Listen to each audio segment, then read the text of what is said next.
Et j'ai souvent à mes étudiants, en fait, réfléchissez un petit peu à ce que vous êtes, un petit fragment d'océan.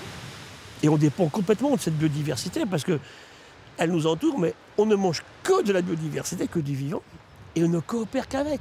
Je pense que si chaque humain pensait chaque seconde qu'il était vivant, on ferait beaucoup moins de bêtises, en fait.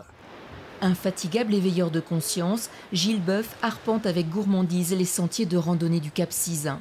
Pas seulement parce que ces paysages de la baie de Douarnenez ont bercé son enfance. L'ancien président du Muséum national d'histoire naturelle voit dans ces zones littorales un écosystème riche où le vivant se développe en harmonie, sauf quand les activités humaines le menacent. Moi, je ne suis pas pour mettre toute la nature sous cloche. Il faut que les gens y aient accès, mais raisonnablement. Je ne suis pas contre la pêche. Je suis contre la pêche stupide qui consiste à trop prendre ou des trop petits. Le lieu jaune s'effondre en ce moment chez nous. Le maquereau est menacé en ce moment. Qu'est-ce qui s'est passé? Du climat qui fait que le maquereau immigre vers le nord.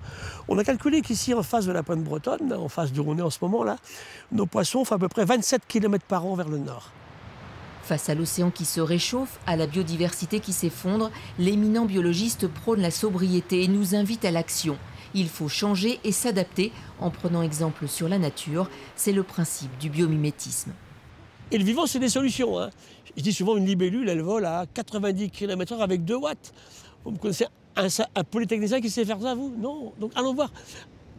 On n'aurait jamais inventé les avions sur les oiseaux. Donc revenons à ce que nous sommes et arrêtons de tout éteindre. On n'est pas encore en extinction.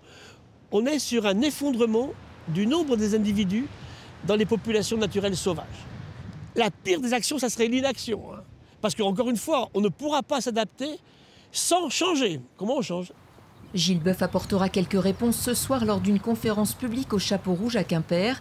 Trop tard pour être pessimiste, il faut agir, se plaît-il à répéter.